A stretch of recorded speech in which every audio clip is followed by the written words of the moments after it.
제가 교육을 하다 보니까는 가장 중요한 설명을 좀 빼먹고 교육을 하고 있다는 생각이 들어서 오늘은 이 부분에 대해서 먼저 설명을 드리고 다음 단계로 넘어가도록 하겠습니다. 자, 제일 중요한 설명이 뭐냐? 신입들이 생각을 했을 때 경력들은 어떻게 일을 하는지, 뭘 기준으로 일을 하는지에 대해서 제가 좀 디테일하게 설명을 안 해드린 것 같아서 이 부분에 대해서 한번 짚고 넘어가고 있습니다. 자, 제가 계속 신입 여러분들한테 경력과 이렇게 비교하는 이유는 결국은 그렇게 일을 해야지 고객님들한테 욕을 먹지 않고 일을 할 수 있습니다. 그리고 잘한다라는 소리도 들으면서 일을 할 수 있기 때문에 계속 경력과 비교를 하면서 이렇게 설명하는 거라고 생각해 주시면 될 것 같습니다. 자, 그러면 경력들은 도대체 어떻게 일을 할까? 어떻게 일을 하길래, 어떤 기준점을 가지고 일을 하길래 이렇게 신입들 입장에서 봤을 때 저렇게 일을 잘할까? 신입들 눈으로 보면은 경력은 거의 신처럼 일을 하고 있어요. 선서브도 가능해. 미리미리 클럽도 뽑아줘. 그러다 보니까는 캐디 일을 함에 있어서 캐디들이 경기 진행을 지연시키는 그런 일이 거의 없다라고 보면 되는 거죠. 그럼 어떻게 하면 그렇게 일을 할 수 있을까에 대해서 설명을 드리겠습니다. 자, 우리 계속 이야기하고 있습니다. 정해진 시간 안에 라운딩을 돌아야 됩니다. 근데 이 정해진 시간 안에 라운딩을 돌려면은 결국 결과적으로는 매 순간마다 정확한 예측을 하고 그 예측 속에서 클럽을 나눠주든 거리를 불러주든 이런 식으로 일을 하는 거라고 보시면 돼요. 그러면은 캐디들도 인간인데 어떻게 매 순간마다 정확하게 예측을 하냐? 물론 초반에 경력이 많지 않은 상황에서는 정확한 예측은 불가능해요. 하지만 이제 계속 경험치가 쌓이고 거기에 대한 데이터가 쌓이다 보면은 좀 더 정확하게, 기계적으로 좀 더 정확하게 예측이 가능해진다라는 거죠. 결국 결론적으로는. 그러니까 처음부터 그렇게 정확하게 예측하지는 못한다라고 보시면 돼요. 자, 그러면 매 순간마다 정확한 예측을 하기 위해서는, 자, 정확한 예측을 하면은 볼 매칭, 그리고 남은 거리에 대한 선서브가 가능해집니다. 자, 이런 정확한 예측이 가능해지려면 이 두 가지가 필요한데, 이 두 가지 중에 첫 번째, 자기만의 기준점. 선배 캐디들은 자기만의 기준점을 다 가지고 있습니다. 어디서? 홀맵지 안에서. 자, 홀맵지 안에서 자기만의 기준점을 가지고 있다는 소리는 뭐냐면 티인 구역에서도 저 멀리 세컨 지점에 어느 기준점이 있을 거고, 그리고 세컨에서도 저 멀리 그린 근처에 기준점이 있을 거라는 소리예요. 자, 여기에서 조금 밑에 미리 그려놨는 홀맵지를 가지고 예를 들면서 설명을 해보겠습니다. 자, 자기만의 기준점이 뭐냐? 홀맵지 상에서. 자, 이 홀맵지는 변하지 않죠? 그냥 고정값이라고 보면 돼요. 그래서 처음에 신입들한테 계속 이 홀맵지를 외우라고 하는 겁니다. 이 홀맵지가 숙지가 되어 있지 않으면은 다음 단계로 넘어갈 수가 없습니다. 그래서 이 홀맵지를 숙지를 하는데 그냥 숙지를 하느냐? 그 장소에, 내가 이 장소에서 볼을 바라봤을 때 그 다음 구역의 기준점을 확실하게 가지고 있어야 된다라는 소리예요. 자, 요 밑에 그림을 보면은 화이트 티 기준 파4 350m 평지, 그리고 레이디 티 기준 파4 290m 평지인 요런 홀이 있습니다. 자, 그러면은 요 티인 구역의 특징은 예전 영상에서 티인 구역이 비밀이라는 영상을 참고해 주시고요. 자, 화이트 티 기준 여기, 그리고 레이디 티 기준 여기인데요. 자, 여기서 200m를 쳤다라고 가정을 하고 있습니다. 보통은 일반적으로 가장 많이 만나는 손님을 기준점으로 잡게 돼 있습니다. 가장 많이 만나는 손님이 뭐냐? 남자분 같은 경우 아마추어에서 비거리 드라이버로 200m를 치는 손님이 기준점이 되는 거고, 여자들 같은 경우에는 140m 드라이버 비거리를 가진 손님이 기준점이 된다라고 보시면 돼요. 그랬을 때, 자, 350m에서 화이트티에서 200m를 치면 150 남는 지점 여기에 떨어질 겁니다. 그죠? 여기에 공이 설 거예요. 그 전에 떨어져서 런해서 여기에 딱 떨어질 겁니다. 그리고 레이디티도 마찬가지 290m에서 140m 드라이버를 치면은 150m 남는 지점 여기에 떨어질 거라는 거죠. 자, 여기에 떨어지는 요 기준점, 요 기준점이 경력 캐디들, 그러니까는 선배 캐디들한테는 다 있다라는 거예요. 비록 티박스에서 티샷을 보고 있지만 그 다음 장소인 세컨 지점에 요 기준점이 있다라는 소리입니다. 자, 움직이지 않는 이 고정적인 이 홀맵지 안에서 자기만의 기준점을 찾는다. 이게 1번입니다. 그래서 요 기준점이 있으면은 어느 정도 선서브도 가능해지고 하겠죠, 그죠? 근데 이제 신입 같은 경우에 이런 사람들이 있을 거예요. 나도 홀맵지 완벽하게 다 외웠는데 이 기준점만 가지고는 선서 보고 공 뭐고 공 날아가는 것도 잘 안 보이는데 이건 왜 그런 겁니까? 그게 2번이라는 거예요. 2번. 2번 이 능력이 없기 때문에 그런 겁니다. 시각적 데이터. 자, 날아가는 공에 대한 데이터가 없기 때문에 선배 캐디들은 이렇게 해서 대충 예측을 할 수가 있는데 신입 캐디들은 이 예측조차 못한다라는 거죠. 자, 이게 무슨 말이냐? 시각적 데이터가 무슨 말이냐면요. 날아가는 공에 대한 데이터가 없다라는 겁니다. 자, 이 선배 캐디들은 2년, 3년, 5년 차가 될수록 이 날아가는 공, 이 손님의 폼에 의한 공, 이 각도라든지 이 타구음에 대해서 들어서 요 정도 날아갔을 때 한 요쯤 떨어지겠다 하는 그런 시각적인 데이터들이 다 존재를 합니다. 얼마나 많은 손님을 만나봤겠습니까? 이런 손님도 만나보고 저런 손님도 만나보고 하면서 이런 시각적인 데이터들이 계속 쌓여왔다라는 거예요. 자, 이 시각적인 데이터가 쌓여 있으면은 어떤 손님을 만나도 이 손님은 전에 만났던 그 손님과 비슷하다. 그러면 요즘 떨어지겠다 하는 이런 생각들이 기준점이 생긴다라는 거죠. 자, 다시 말해서 어떤 손님은 이 자세로 땅 쳤는데 이 타구음이 들리고 이 정도 각도로 날아갔어. 이 정도 볼 스피드고 저 고점에서 이렇게 떨어지면은 캐리로 180m 정도 떨어지겠어? 라는 시각적인 데이터가 있다라는 거죠. 자, 캐디들이 어려운 이유가 뭐냐면은 골퍼. 인간인 이 골퍼들이 치기 때문에 어려운 거예요. 예를 들어 보겠습니다. 기계가 예를 들어서 땅땅 쳤다고 생각해 볼게요. 정확하게 캐리 175m 정도에 떨어져서 런 25m 발생해서 200m 정도 갔어. 자, 골퍼가 기계라고 생각해 보겠습니다. 매 순간마다 미스샷 없이 계속 또박또박 가는 기계라고 생각해 볼게요. 그러면은 캐디들이 힘들 이유가 전혀 없지 않습니까? 총거리 350m에서 200m 떨어졌어. 그러면은 티박스에서도 고객님 150m 남았습니다. 이렇게 말을 할 수가 있어요. 하지만 인간인 사람이 이 골퍼가 볼을 치는 거고 그거에 의해서 인간인 캐디가 어느 정도 예측을 해서 이 손님들한테 서브를 해야 되기 때문에 그게 어렵다라는 거죠. 자, 골퍼마다 다 특징이 있습니다. 어떤 골퍼는 막 드라이버를 엄청 높은 각도로 치는 손님들도 있을 거고 어떤 손님은 낮게 치는 손님도 있을 거고 그리고 백스핀 양도 다를 거고 그리고 골퍼뿐만이 아니라 잔디의 컨디션에 따라서도 달라져요. 자, 그날 잔디를 깎았으면은 좀 더 많이 튈 거고 그날 잔디를 안 깎았다라면은 좀 푹신푹신하기 때문에 충격을 흡수해서 런이 많이 발생하지 않을 거고 그리고 그날 스프링클러를 많이 틀어놨으면은 잔디가 물렁물렁 할 거니까는 딱 떨어졌을 때 충격을 흡수해서 또 런도 발생하지 않을 거고 그리고 이런 각도에 떨어지면은 탕 튀어서 바운드가 많이 돼서 런이 많이 발생할 거고 그리고 평지에 떨어졌으면은 백스핀 양에 따라서 런이 많이 발생하지 않을 거고 이런 여러 가지 변수들이 존재합니다. 왜? 사람이 치는 거고 그리고 그날 잔디 컨디션이 다 다르기 때문에 그래서 이런 모든 데이터들이 쌓여야지 결과적으로 저 공에 대한 정확한 예측이 가능하다라고 보시면 돼요. 근데 이게 신입 캐디들한테 있겠어요? 끽해봤자 공 몇 번 보지도 못했고 그런 데이터들이 쌓여있지 않은 상태에서 홀 맵지만 외웠는데 그런 예측이 불가능하다는 거죠. 무슨 말인지 이해가셨죠? 그러니까는 이 두 가지가 동시에 다 돼야지 예측을 할 수 있습니다. 이 예측을 통해서 그 다음 클럽에 대해서 고객님들한테 서브를 할 수 있는 거고 이제 이 샷을 했으면 그 다음은 어떤 클럽으로 몇 메터 남은 지점에서 어떤 클럽으로 플레이를 해야 되겠구나. 그래서 미리 이렇게 주는 선서브가 가능할 것이고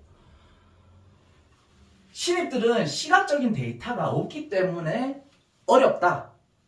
인간인 골퍼는 매일매일 만나는 손님마다 비거리도 다를 거고 폼도 다를 거고 실력도 다를 거고 좌우로 터지는 것도 다 다를 거란 말이죠.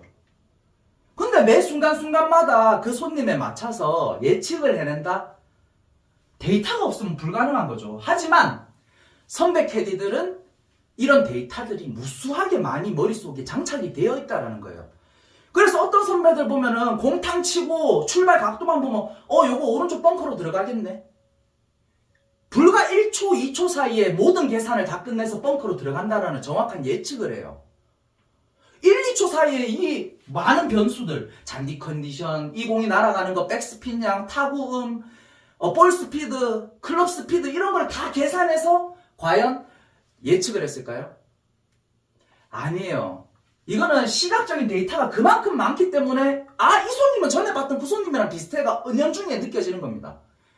그래서 요 홀맵지에 있는 자기만의 기준점의 데이터 플러스 이 날아가는 공의 데이터를 플러스해서 정확한 예측이 가능하다는 거죠.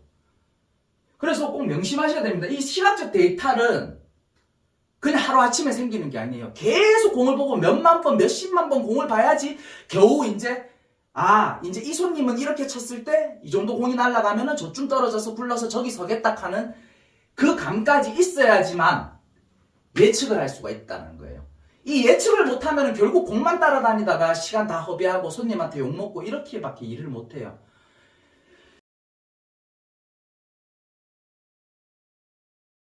그래서 제가 이 설명을 해드리는 이유는 뭐냐?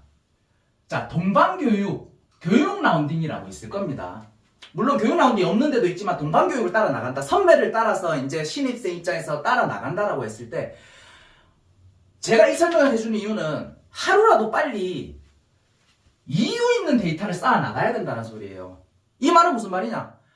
이거를 모르고 있으면은 그냥 동반 선배 따라 나가서 오늘 날씨 좋네. 교육받기 싫다. 맨날 따라다니면서 다리만 아프고 공 잘 날라간다. 이렇게 의미 없이 공을 보는 게 아니라 이 손님 같은 경우에 이렇게 쳤을 때 과연 저쯤 어디쯤 떨어질까 하면서 그 다음 세컨에 가서 그 공의 위치가 자기가 예측했는 것과 맞는지 안 맞는지 이렇게 의미 있는 데이터를 계속 쌓아 나가야 된다는 소리예요. 근데 제가 답답한 거는 이 신입들이 이거를 모르니까 처음에 동반교육을 따라 나가면 뭘 해야 될지 몰라. 우왕좌왕하고 있어요. 그냥 공 날아가는 것도 그냥 대충 보고 공 떨어지는 것도 안 보고 있고 의미 없이 그냥 공을 바라보고 있는 거예요. 그냥 의미 없이. 그러니까 이 데이터가 쌓일래야 쌓일 수가 없죠. 의미 없는 데이터인데 당장에 다음날 자기가 나가서 어떻게 일을 하겠어요. 그죠? 그래서 의미 있는 데이터를 하루빨리 계속 쌓아 나가는 작업을 하셔야 됩니다. 저는 이게 너무 답답했어요. 신입들이 의미 없이 계속 공을 바라보고 예측도 안 하고 그냥 선배들 일하는 거 구경만 하고 있고 그죠? 그리고 이렇게 계속 의미 있는 데이터를 빠른 시일 내에 계속 쌓아 나가려면은 저는 가장 좋은 교육은 뭐냐? 계속 밖에 나가서 선배들을 따라 나가서 또는 교육 라운딩을 나가서 공을 계속 보는 거예요. 이런 데이터를 계속 쌓아 나가는 작업이 필요하다는 거예요. 그 말은 뭐냐? 본인이 동반교육이 됐든 교육 라운딩이 됐든 나갈 수 있는 기회가 주어지면은 계속 따라 나가야 된다는 소리예요.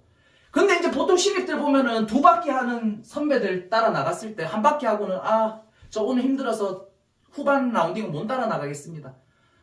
의미 없다라는 거죠. 2바퀴 따라 나갈 수 있으면은 그날 2바퀴 다 따라 나가고 3바퀴 따라 나갈 수 있으면 3바퀴 다 따라 나가서 그날 최대한 많이 그 홀을 보고 그 날아가는 공에 대한 데이터를 계속 쌓아 나가야 된다는 소리예요. 근데 이제 신입들은 의미 없는 시간을 계속 보내고 있다라는 거죠. 그냥 하루에 한 바퀴 돌면은 충분히 공부됐어. 아니에요. 하루에 한 바퀴를 따라 나가는 것과 2바퀴 따라 나가서 공을 보고 데이터를 쌓는 것은 천지 차이입니다. 이거는 제가 교육을 하면서 증명이 됐어요. 그냥 계속 따라 나가기만 하면은 어느 순간 한 바퀴만 따라 나가는 사람보다 월등하게 실력이 높아져 있습니다. 그거는 어떤 차이냐? 그 사람은 시각적인 데이터를 많이 쌓아놨다라는 소리예요. 그래서 계속 선배를 따라 나가고 계속 교육 라운딩에 참여하고 했던 신입생들이 결국 번호를 1번으로 받는, 테스트에 통과해서 1번으로 번호를 받는 그런 결과를 계속 보여줬습니다. 그래서 신입들 교육 라운딩 또는 동반교육을 따라 나갈 때 그냥 의미 없는 시간을 보내지 마시고 그 선배들이 하는 말 하나하나 다 귀담아 들으시고 계속 코스를 보고 계속 날아가는 공을 보면서 데이터를 쌓아야 된다는 소리입니다. 자, 그럼 좀 디테일하게 여기에 대한 시각적인 데이터가 됐든 홀맵이 기준이 되는 데이터가 됐든 이 두 가지가 어떻게 활용이 되느냐. 자, 티인 구역에서 아까 말씀드렸죠. 200, 여기 선배들은 벌써 이미 세컨에 대한 이 기준점, 이 선을 그리고 있는 거예요. 그러면은 이 선은 드라이버 평균 비거리 200m 치는 사람에 맞춰져 있을 겁니다. 그죠? 근데 이 손님을 처음 딱 봤을 때 이 손님이 드라이버를 200m 친지 230을 친지 170을 친지 아무도 알 수가 없어요. 하지만 그냥 일반적으로 가장 확률이 높은 200m 치는 사람의 홀맵지 선을 그려놓고 있다라는 거예요. 티인 구역에서. 그러면 자, 이 손님이 땅 쳤어. 땅 쳤는데 본인이 생각하는 것보다 이제 본인도 머릿속으로는 200m를 생각을 하고 있을 거예요. 그죠?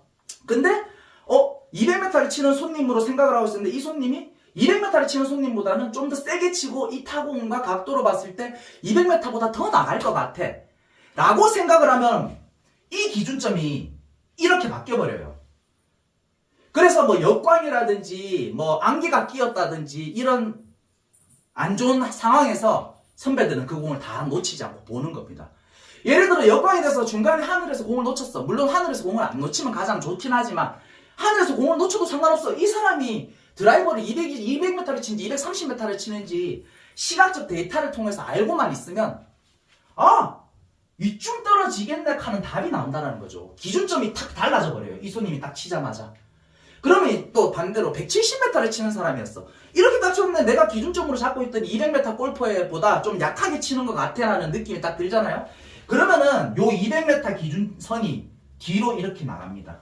그래서 공중에서 곡볼을 놓치든 안개가 껴서 중간에 공이 안 보이든 상관없어요. 이 선배들은 이쯤 공이 떨어져 있겠다라는 생각을 하고 앞으로 세컨으로 간다라는 소리예요. 무슨 말인지 아셨죠? 이렇게 기준점, 두 가지의 기준점을 가지고 있어야지 예측을 할 수 있다라는 소리입니다. 그리고 예를 들어 세컨에 예를 들어 150 남은 지점에 이렇게 공이 있다라고 칠게요. 그러면은 150 남으면 보통 남자 골프 같은 경우 6번 아이언 정도 잡으실 거예요. 또는 비거리 좀 많이 나가시는 분들은 157번 아이언으로 치시겠죠. 그러면은 몇 번 아이언으로 칠 거예요. 쳤을 때 여기서도 어떤 기준을 가지고 있냐?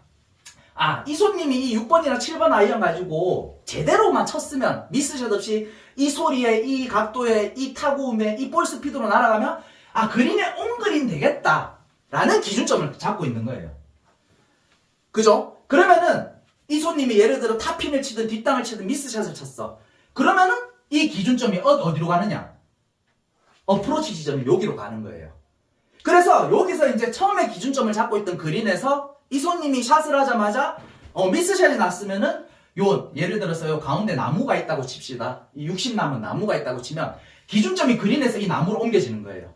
그래서 이 나무를 지나가면은 남자 손님, 여자 손님 다 어프로치를 드리면 되겠다 라는 이런 결과값에 도달한다라는 거죠.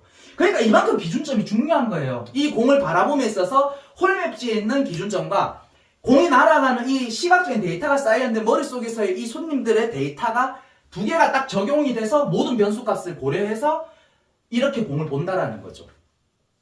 그래서 티인 구역에도 이런 기준점이 있고 세컨샷에도 이런 기준점들이 다 존재를 한다라고 보시면 되는 거예요. 매 순간순간마다 기준점이 다 존재를 한다라고 보시면 돼요. 물론 캐디마다 이 기준점은 좀 조금씩 다르겠죠. 하지만 어떤 선배든 일을 하고 있을 때 본인이 느끼면서 그렇게 일을 하든 아니면 은연중에 일을 하든 무조건 이런 기준점들이 다 존재를 한다라고 생각을 하시면 됩니다. 그러면은 이런 시각적인 데이터는 평균적인 이런 시각적인 데이터가 많겠죠. 그죠? 저도 마찬가지입니다. 저도 지금 일을 나갔어. 근데 드라이버 비거리를 300m 막 때려버리는 그런 손님을 나갔다고 칠게요. 그러면 분명히 저도 1, 2번 홀에서 헤맬 겁니다. 왜? 1년에 한 번 볼까 말까 하는 손님을 만난 거예요, 저는. 그러면은 저는 그 300m 때리는 시각적인 데이터가 부족하다는 소리예요. 그래서 제가 생각했을 때 저 좀 떨어져야 되는데 이 손님은 말도 안 되게 멀리 날아가는 거예요. 그러면은 저도 가끔 공을 놓치겠죠. 1, 2번 홀에서는. 하지만 이제 3번을 지나가면서부터는 이 손님에 맞춰서 기준점이 다 달라져 있을 거라는 거죠. 이 공을 봄에 있어서. 무슨 말인지 이해가셨죠? 그래서 저도 300m 때리는 손님들은 뭐 캐디 하면서 한 5명 봤을까 말까예요. 솔직히 10명 미만으로 봤습니다. 그럼 그만큼 데이터가 없겠죠. 그죠? 그럼 이런 손님을 갑자기 만났을 때 저도 헤맬 수 있다. 1, 2번 홀에서 당연히 헤매겠죠. 이런 데이터가 없는데. 하지만 이제 5년차 선배 캐디, 좀 베테랑 캐디들은 그걸 빨리 기준점을 변경시켜버려서 그 공을 정확하게 볼 수 있는 능력이 있다라는 거예요. 그래서 이런 시각적인 데이터를 계속 쌓아 나가는 작업을 동반교육이나 교육라운딩을 통해서 해야 된다는 소리입니다. 자, 1번 자기만의 기준점 홀맵지를 그냥 외우는 게 아닙니다. 진짜 디테일하게 외워야 돼요. 화이트티에서 200m 치면 요 벙커 근처인 이 150m 벙커 근처로 떨어질 거야. 그리고 여기서 그린 못 미치면 요 나무를 지나가면 어프로치를 줘야 된다. 뭐 매 순간마다 이런 기준점들이 다 존재를 해야 된다는 소리입니다. 그래서 홀매치 신입 입장에선 다 외웠어. 다 외운 거 아닙니다. 이렇게 외워야 돼요. 자, IP점 요 벙커에 들어가면 150 남아. 200 치면 벙커 빠지고 벙커에서 150 남아. 이런 식으로 끊어가면서 다 외워야 된다는 소리예요. 기준점을 계속 변경시키면서 이렇게 볼을 보려면은. 자, 무슨 말인지 아셨죠? 그래서 이제 오늘부터라도 이 영상을 시청하고 계시면 동방교육 나가시면은 그냥 의미 없이 볼을 바라보지 마세요. 본인만의 기준점이 있어야 돼요. 이 시각적인 데이터는 하루아침에 쌓이는 게 아니에요. 계속 많이 보고 그 의미 있는 데이터를 계속 쌓아 나가야 됩니다. 그러면은 200m 치는 손님을 일단은 먼저 파악을 해야 될 겁니다. 이렇게 공이 날아가서 이 각도로 이 타구음으로 백스핀 양이 이 정도 되고, 물론 저도 컴퓨터가 아니기 때문에 처음에는 이렇게 못했죠. 하지만 이 시각적인 데이터가 계속 쌓이다 보니까 결국 나중에 되니까는 이렇게 치면은 캐리 170에 떨어지더라. 이렇게 치면 180에 떨어지더라. 이런 데이터가 쌓여서 가능하다라는 거죠. 그러니까는 결국 본인들이 이 골퍼에 대한 데이터, 제일 중요한 거 본인의 기준점에 맞는 이 골퍼에 대한 이 폼으로 이렇게 날아가는 공으로 쳤을 때 200m 비거리가 날아가다라 하면 이 기준점 먼저 설정을 하세요. 그리고 이 사람보다 조금 약하게 치면은 170, 180밖에 안 나가는구나. 이 사람보다 더 멀리 치면은 220, 230이 나가는구나. 이렇게 기준점을 가지고 공을 보는 습관을 길러야 된다는 소리입니다.